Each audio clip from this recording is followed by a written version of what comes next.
আজ আপনাদের খুব সুন্দর একটি ভিডিও দেখাবো। এই জায়গাটা হচ্ছে আমার আড়ত, হাউলিয়া নিউ পাইকারি সবজি বাজার। এটা আমার মোহরি। এই যে কুমড়ো আমার ঘরে আছে, সবজি বেশ কিছু কুমড়ো আছে, পেঁয়াজ, আদা, রসুন, লেবু, লঙ্কা, টমেটো থেকে শুরু করে বেগুন থেকে শুরু করে আজকে অনেক মাল কম আছে। এটা ভোর 5টার ছবি, ভিডিওটা করেছি। বৃষ্টির জন্য অনেক চাষিরা মাল আনতে পারেনি, বা আমরাও বাইরে থেকে মাল আনতে পারিনি, সবজি আনতে পারিনি। এই যে ঘরগুলো দেখছেন, প্রত্যেকের ঘরের সবজি বোঝাই হয়ে থাকে। আর এই সময় প্রায় 1000-2000 লোক থাকে, মানুষ প্রচণ্ড ভিড় থাকে আর প্রচণ্ড হারে সবজি থাকে।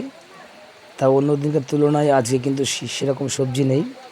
আর ফোরেরা থাকে প্রচুর, ফোরেরা সেরকম আসেনি, 2-1জন হয়তো এসেছে আর ঘুরে ঘুরে দেখছে কোন দোকানে কেমন সবজি আছে। ওই যে আমাদের রাজুদা বসে রয়েছে, চিন্তা করছে যে মাল সবজি আসেনি ঘরে, আজকে কিভাবে 2 টাকা ইনকাম করব। সে চিন্তা মোটেই কেউ করতে পারছে না আজকে, কারণ যেমন সবজি আসেনি তেমন ফোরেরাও আসেনি।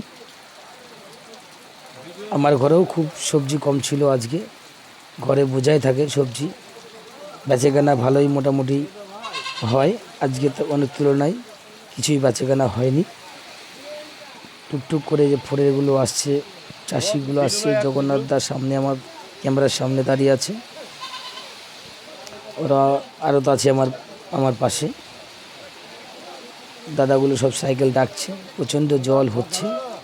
এই যে আমরা দেখতে পাচ্ছি 2-1জন ফোরে আসছে।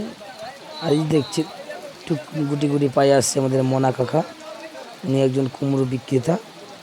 উনি আমার ঘরে এসে আমাকে বলছে, ভিডিও করছো? ভিডিও করতে খুব ইচ্ছা করছে, তাই ভিডিও করলাম। এখানে আমরা প্রায় 50 জন ব্যবসায়ী আছি।